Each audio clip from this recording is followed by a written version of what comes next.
Hello, my name is Anton Brooks and welcome to the second episode of the Red Devils Live podcast. Now on the agenda today, we have the reported Saudi bid, PSG result, Chelsea in the FA Cup later today and Liverpool in the Premier League on the weekend.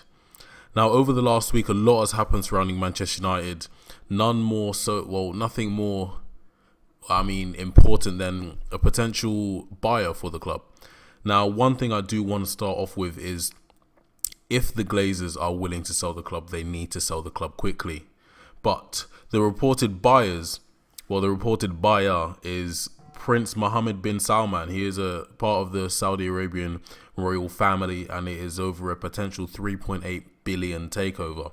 Now, that means that the Glazers will, if they do sell, they'll be in for over a few £1 billion profit, because when they bought the club, I think it was back in 2004 or 2003, we were in debt and the club is still in debt. And that is because the Glazers, they are businessmen. They are not football fans. It's not as if I was a billionaire and a massive fan of Manchester United going to buy the club and hoping to better the team and help the team get success.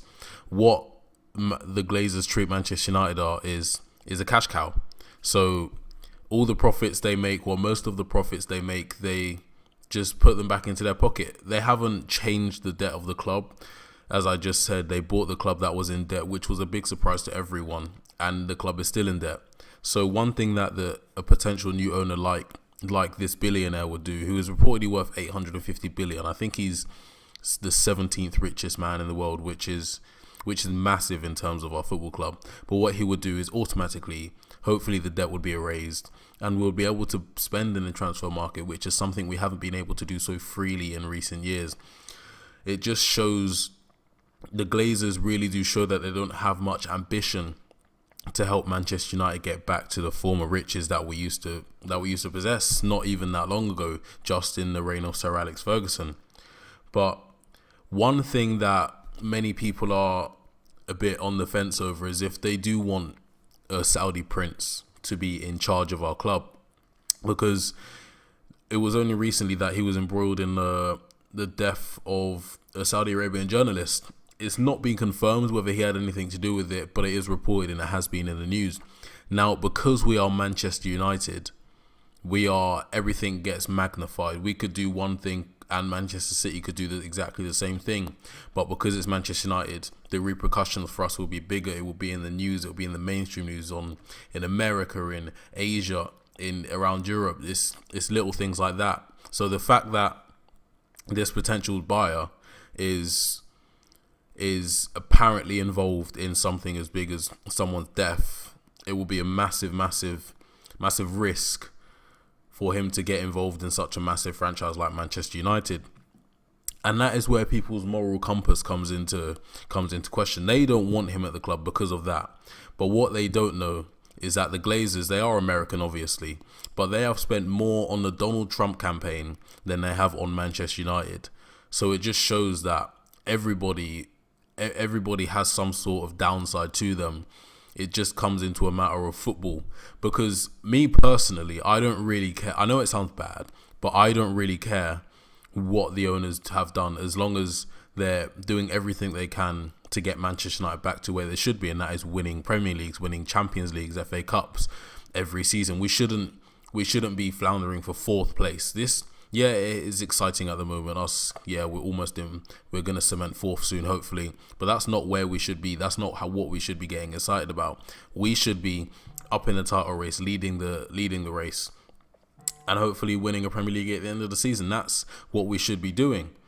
But that's not what the Glazers can provide, because they just don't they don't invest enough in the team to help us buy quality players. Because admit it, whether you want to or not, to win the Premier League, to win most competitions nowadays, you do kind of need to be a checkbook club in a way that Manchester City are kind of an exception, but not where you buy 4 right backs, not where you buy 3 left wingers and 5 right wingers. You need to be able to spend £100 million on a player, because that's the type of market we're in today. You need to be able to spend £100 million on a player to better your squad. Because at the moment, our squad, I think our first 11 is one of the best in the league. Our squad depth is quite decent, but in the midfield we're lacking.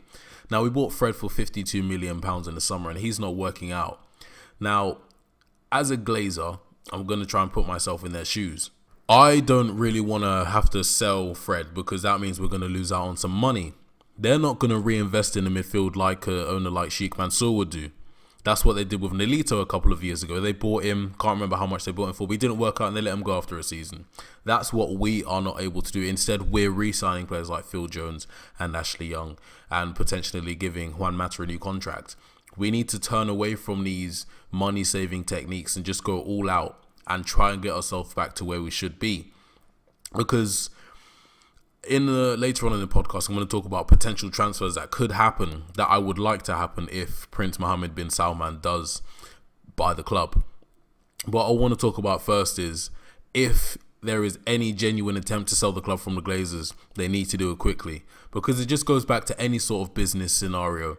If you're working for a company, I don't know, say Apple or Iceland, and the owners of the CEO or whatever is looking to sell it, they're not going to invest anything into it to improve it whilst they're still there, because that means they're losing out on money, they're losing out on profits, and that's what the Glazers are all about.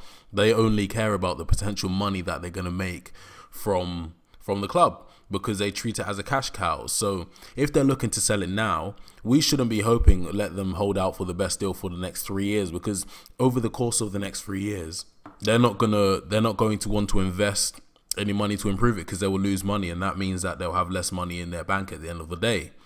It just works out like that. So if it's going to happen, it needs to happen hopefully before the start of next season, which is when it is touted to happen anyway. And that means that we'll have some extra money in the transfer window, regardless of who the manager is. Hopefully it'll be Solskjaer. You have players like Koulibaly, who's recently said that he wants to move on from, well, not literally move on from Napoli, but he wants to be the best in his position. And you can't be the best in your position if you play at Napoli. We've also been linked with Mauro Icardi, the Inter Milan striker, who's one of the best finishers in the world. Also been linked with Jadon Sancho. It's quite unlikely to happen, but Dortmund value him at 70 million. They said they'll take 70 million for him. And also Verratti, but I'm not going to start talking about him right now. I personally would want the Saudi billionaires in charge of the club, because I can't say this 100% true because I've never been over there, but they do love football, and a lot of people know, a lot of people should know, these people in particular have been investing in a lot of different things. They have recently invested into companies in Pakistan, Uber, I think.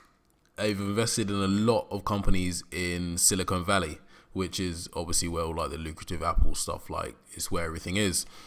And so a potential buyout for them, for Manchester United, would be great news, because one, we would get a much higher transfer budget. Two, we would be able to take more risks on players and not have to worry about not signing another high-profile player for the next 2 years, because it might have gone over the amount, the set budget.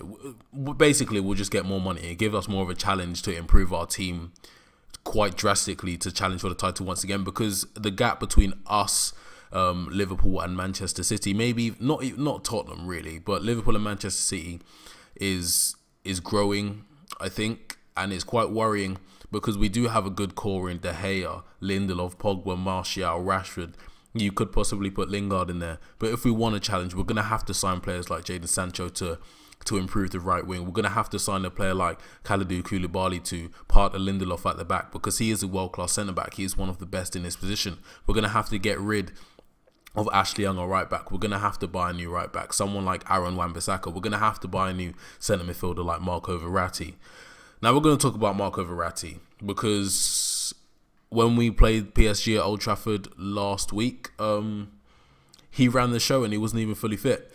Partnering him with Marquinhos was a very, very good tactical move from Thomas Tuchel, because Marquinhos is usually deployed in a centre-back position, but I thought they were going to start off with the 3-5-2, but they went with the 4-4. I think they went with the 4-3-3. I can't remember exactly what their formation was. But Marco Verratti, he is very, very small, and that's something that everyone will notice, but he's a very tenacious player. He's not afraid to put his foot in. And he is someone that I could potentially see replacing Nemanja Matic in his defensive midfield position, because he's 27 years old. He's approaching his prime. No, I think he might be 27 in November. I can't remember exactly. But he is approaching his prime.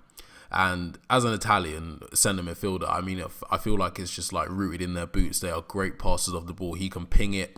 He can do the simple 5-yard passes and make it look simple. He can make everything look simple in the centre midfield, and he's able to get across the ground quite quickly, and that's something that we don't have in the defensive midfield position at the moment.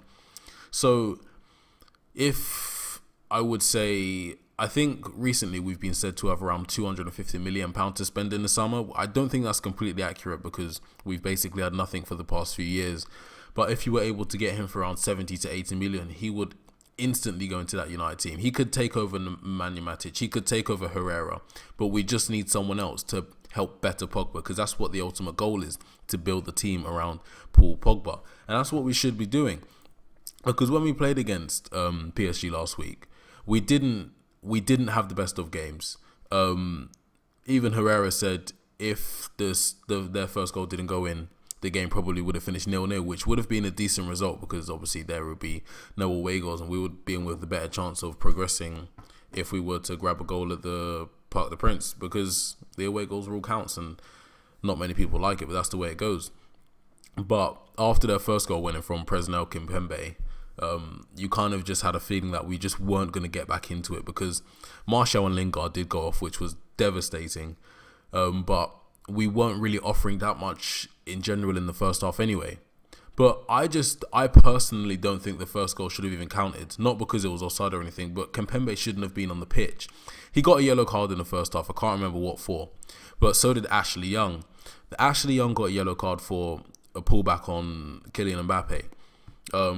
There was a straight foot race to the ball, and every defender in the world would probably get beaten in a straight foot race with Mbappe because he is genuinely one of the fastest players in the world. He beat Ashley Young for pace, and Ashley Young pulled him back. It was a needless foul. We didn't need to concede a free kick there, but he did, and he got booked. And that is a fair yellow card. You can't have any arguments against that.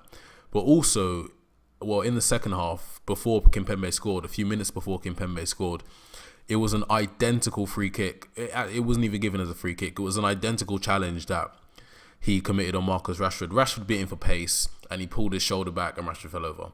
Ashley Young did that to Mbappe in the first half. He got booked. Kimpembe did it to Marcus Rashford in the second half. It wasn't even a free kick. And then a few minutes later, he went and scored. Now, the refereeing in that game was a shambles. It was all over the place. It was very, very inconsistent. And a game of that magnitude, you need to have the heart and the balls to make the big decision. Yeah, he made a big decision in sending Pogba off, probably deservedly so, but it's just very, very unlucky given the circumstances. But all in all, I think it was a shocking performance from the referee, and it is something that did benefit PSG in that match. Again, with the first goal, Kimpembe shouldn't have even been on the pitch, and that's just like the harsh reality of the Champions League. You're going to get the good refs or you're going to get the bad refs. There's no in between. You can't have 5 refs from one country. You can only have a few. It's quite unfortunate that we've been put in this position. But what it does mean, I guess there's a silver lining to every cloud. If we get knocked out of the Champions League, and that's an if, because you can always believe, I do believe as a Manchester United fan that anything is possible. We probably won't, but we could beat PSG at their ground and progress to the next round of the Champions League. But if we were to get knocked out of this competition, it would give us more time to focus on the Premier League and maybe the FA Cup. I do think Ole Gunnar Solskjaer wants to win the FA Cup because his romance personally with the trophy is probably more than most people's, given he was part of the treble winning side of 99. He did win 2 trophies in his time at Manchester United. So it's just like, why would he not love this cup? Why would he not want to win? And that brings us on to Chelsea. Chelsea tonight in the FA Cup. We don't have Martial or Lingard. They were ruled out to 2 to 3 weeks. I think Lingard had a hamstring injury and Martial maybe had a groin problem. I can't remember exactly what the injuries to them both were. But I don't feel like they'll be out to 2 to 3 weeks because they both returned to training at Carrington last week, full training. We might see Jesse Lingard in the Liverpool fixture, but I doubt Anthony Martial will be rushed back so quickly because they're 2 different types of players. Anthony Martial is an explosive type of player, so you wouldn't want to bring him back. You wouldn't want to bring him back quickly from a muscle strain. Whereas Jesse Lingard isn't the type of same player, but he is a type of player maybe you could risk more because he doesn't have the same movements as Anthony Martial. He doesn't do the same things as Anthony Martial on the ball or off the ball, if that makes sense. So we could possibly see him back for the Liverpool game, which would be a huge bonus, because having our 2 starting wingers out of a game that big is an obvious blow to anyone. And our replacements, well, let's just say they haven't really lived up to the mark this season in Alexis Sanchez and Juan Mata. Now, I personally, I don't know if I don't think it's really controversial, but it's a view that is shared by the majority of the fan base now. Alexis Sanchez does need to go. This is probably a rumor. Well, it definitely is a rumor, but it's probably very false. He's reportedly been linked to go back to Arsenal, which I don't really care where he goes. Maybe it's time to go to China, but he's been absolutely terrible for the whole time he's been at this club. And even he's admitted himself he's worried. He does feel the pressure now, and rightly so, because he's not put in a single good performance. And I'm not quite sure why, 1, he plays on the left when we have Anthony Martial, and 2, why he doesn't play on the right, and 3, why I've never heard of a player getting a reduced amount of money in a contract. I don't know if that's the right word, but how he's still the highest paid player in the Premier League is beyond me, because he just doesn't deserve it. And Juan Mata as well. He is past it. He has passed his best. He's still a very, very good player, but we do play him out of position. We don't play with a number 10. He even goes back to David Moyes as to why we did need to sign him, because we don't play his position. We never have, and I don't think we ever will. So I feel like it was a bit of a panic statement by, if that makes sense. He is a very good player. He played at Chelsea. Let's get him in. Let's try and improve our squad. Yeah, he's had a few good moments, like when he made Anfield into Juanfield. That was probably my favourite performance from Juan Mata in a Manchester United shirt. But I feel like we might be clinging on to past. We might be clinging on to sentimentality, and that's what we do with a lot of players. That's what we're doing with Phil Jones. Don't know why he has a sentimental. What is the word? What is the word I'm looking for? I don't know. Sentimentality. He doesn't have that at Manchester United. But that's just the type of club we are, because it always goes back to the owners and the board and Ed Woodward. We don't want to spend the money to replace and improve these players, because there are so many players out there that you could get on the cheap as well, that could come in and replace Juan Mata, that could come in and kick Phil Jones right out the door. Because I do talk a lot about these people signing new contracts, but it is more so a financial decision, because I did say on last week's show that every player is an asset to a club. And you can't let their contracts dwindle down, because that means, like Aaron Ramsey, he's gone to Juventus for free. They could have recouped about £30 million for him. Arsenal have been terrible at that in recent years, and I still don't understand why they let stuff go. And we're turning into Arsenal because we're letting all of these players' contracts go down. Another one is David De Gea. I do think he probably will sign a new contract, because we've offered him £90 million a year. That would make him the highest paid player at the club, I think. And I guess it's just an offer too big to refuse. He's not going to go to Real Madrid. Apparently Bayern Munich are monitoring him, but I don't really see him wanting to go to a club with Manuel Neuer or Bayern Munich anyway, because they themselves are an aging team. They are on the decline. So he would. I'm 300% sure that David De Gea will sign a new contract at Manchester United by the end of the season, and that means that with the hopefully with the new owners, and hopefully Ole Gunnar Solskjaer at the wheel next season, we'll be able to start building properly. And with the reported £250 million budget, and the 4 players that I mentioned before, Jadon Sancho for the right, Koulibaly at centre-back, Verratti maybe very, very, very unlikely in the centre midfield position, and maybe Icardi, who we've been linked with over the past couple of days, to maybe partner or challenge Rashford for the starting place in the Manchester United striker position. It would be a very, very good summer, because we haven't really had those wholesale improvements. Maybe apart from the first summer when Mourinho was there, but those signings didn't really work out that well. Pogba's still here, obviously he's a world-class player. Mkhitaryan didn't work out. Zlatan Ibrahimovic was here for a year, did very well in his first season, but then got injured, so obviously had to stay out, and then went to LA Galaxy, this and that. But I just feel like there are so many improvements that we can make with a new manager and hopefully a new owner. Because the Glazers need to go, and I've always said that the Glazers need to go, because everything goes back to the board. Now, one thing that is subject to a new owner is Champions League qualification. And Champions League qualification is very, very important for us as a club, because yes, we won the Europa League, but that's not a competition we should be in. We do get a lot of stick from rival fans, especially Arsenal fans. Not sure why, given their position over the past however many years and this season especially. But we can't have another season in the Europa League. We have to qualify for the Champions League, whether that means just battling it out for fourth or going all out in the Premier League and sacrificing the Champions League and the FA Cup and just going for third. Hopefully, maybe pipping Tottenham to third. We need to qualify for next season's Champions League, because apparently, if we don't qualify for next season's Champions League, the potential 3.8 billion takeover from Prince Mohammed bin Salman, apparently he won't invest in the club if we don't qualify for the Champions League. That's not the only reason we should qualify for the Champions League, but it is a very big motivation, because again, Champions League brings in more money, and that's one of the reasons why the Glazers are just happy or very satisfied with qualification and not really investing in new players, because we definitely can get fourth spot at least, maybe even push for third, because I think we're only 6 points behind. Arsenal at the moment, they're in terrible, shocking form, and so are Chelsea. We should really beat them tonight, but I feel like this game against Liverpool on the weekend, I feel if they win, if they beat us, it gives them more momentum. It gives them way more confidence, because they'll be the team to beat Manchester United first of all, and obviously it's a massive game in the history of English football. But if we were to beat Liverpool at Old Trafford, then I feel like we could get third, because then it does give us the momentum. It's exactly the same scenario as Liverpool. We do beat the pace setters in the league, even though Manchester City are blowing teams away at the moment. But we're going back to the Chelsea game tonight.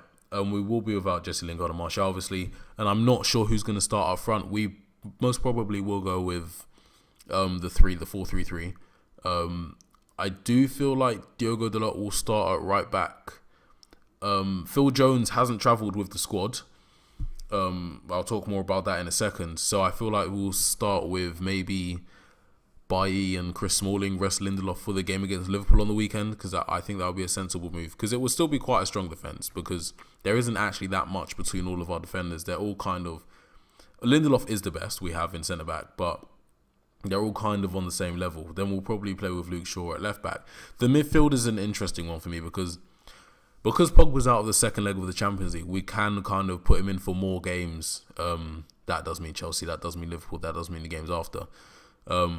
So I feel like he will start. We most probably will go with Matic, but Herrera, I feel like maybe Fred could start in this position. I'm not sure. I'm not sure what Ollie's thinking on this one. But up front, Ole Solskjaer said that Gomez and Chong are most likely to be involved in the Liverpool and Chelsea games. Gomez didn't travel with the squad down to London today, so that just leaves Tahith Chong, and I think he should, but I don't think he will. I think he should start on the right wing in place of Juan Mata, because he does give us that direct pace and energy and abilities to just beat a man, because that's not Juan Mata's strength. That's not what Juan Mata does on the right wing. And I do unfortunately think we will start with Sanchez on the left and Lukaku up front because of the game against Liverpool on the weekend. If it was a different game, I feel like we would go full strength, but we do need to field a very strong side tonight, because it will be quite upsetting if we were to get knocked out by Chelsea in the 5th round of the FA Cup, and especially with their current form the way it is. It's just usually you can tell what the starting lineup's going to be, but I just don't really know today. I hope Tahith Strong starts to give him a chance, because if you're old enough, if you're good enough, you're old enough, and he should have been involved in the Manchester United team for I would say at least a season now, because he's been that good. And same with Angel Gomez. Mason Greenwood hasn't been involved contrary to what Solskjaer said. He was meant to play against Reading. I still don't know what happened to him, why he didn't even travel with the squad, but before the end of the season he will be playing for Manchester United first team. Now, from Chelsea, I do expect a full strength side, which does mean Hazard, which does mean Higuain. Maybe Hudson-Odoi will start on the right, but I would expect Willian, because the amount of pressure that I think it's Maurizio Sarri. I really don't know his first name.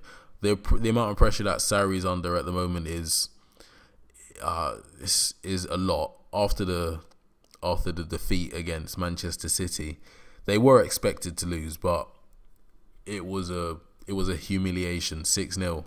And Chelsea aren't scared of getting rid of their managers at any point in the season. They did it with Di Matteo after he just won a Champions League. They did it with Villas-Boas and replaced him with Di Matteo. They did it with Mourinho. It's like, it doesn't faze them. And that's the type of club that they are, because kudos to them, they do make it work. When they get a new manager, they do win stuff. They win Premier League, they win the FA Cup, they won the Champions League. I mean, it wouldn't work for every club, but Chelsea do make it work. And that's something that you do have to take your hat off and applaud, because if it happened at Manchester United, it wouldn't work. It hasn't worked, even with normal manager introductions. But I do expect a full strength side tonight.